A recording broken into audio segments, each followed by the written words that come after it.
If you've been playing WolfQuest this month, you probably recognize this coat.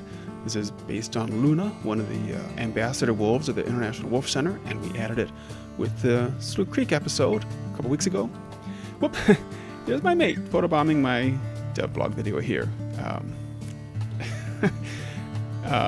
Anyway, yeah, okay. In fact, you've probably been seeing Luna's coat a lot, maybe more than you really want to, because it's such a beautiful coat, but it is so distinctive, it really should be more special.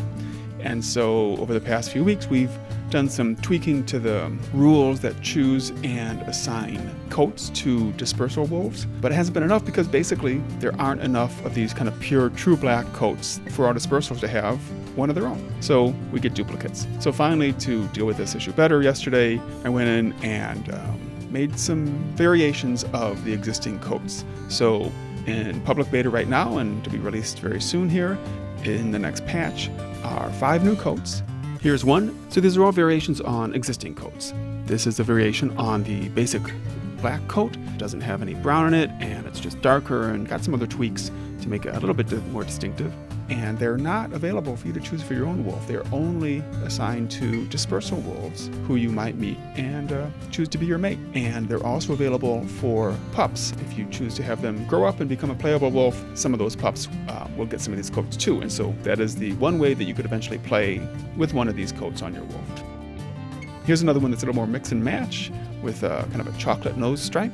So there are 5 of these, and you will gradually come across them as you play and meet dispersals or possibly on one of your own pups. We are going to release a DLC pack with 15 more coats based on real Yellowstone wolves, hopefully in the next couple weeks once we get things in order, but we don't want to wait for that in order to increase the variety of the dispersals you meet in the game now.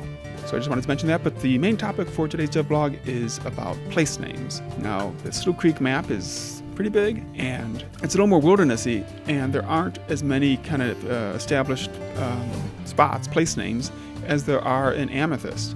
So there's only a few labels on the map. We've got First Meadow and Second Meadow, and Lake McBride, of course.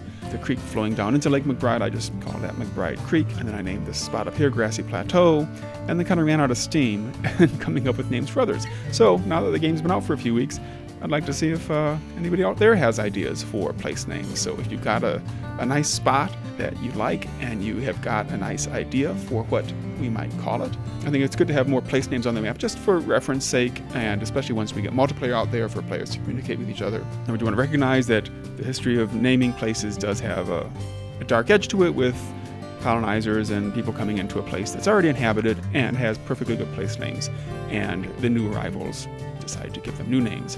These places, as far as I've been able to find, don't have any names. This is, wilderness in Yellowstone, although there is a trail that goes through First and Second Meadow and beyond, and so those things have names. Beyond that, it's not visited much. So as far as I can tell, there are no names for these places, and so for the purpose of the game, I think it would be nice to have some.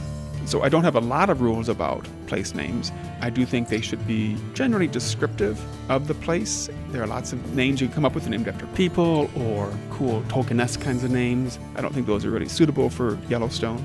If we look at a map of Yellowstone, we can see the kinds of names they have here. Soda Butte, that's a great name. Trout Lake, Pebble Creek, Round Prairie, and of course the Thunderer. It's hard to beat that for a name of a mountain. Death Gulch, that's my favorite. I wanted to make a map set in Death Gulch, but it's a very small feature. It doesn't really warrant a whole map, but maybe someday. So they're descriptive, and sometimes they have some imagination. That's what we're looking for here. And then if you have an idea, show the map and open a bug report and type in place name, and then type in your suggestion. And if you've got an explanation for why you think that'd be a cool name, then type that in the details. So thanks, and can't wait to see what you suggest.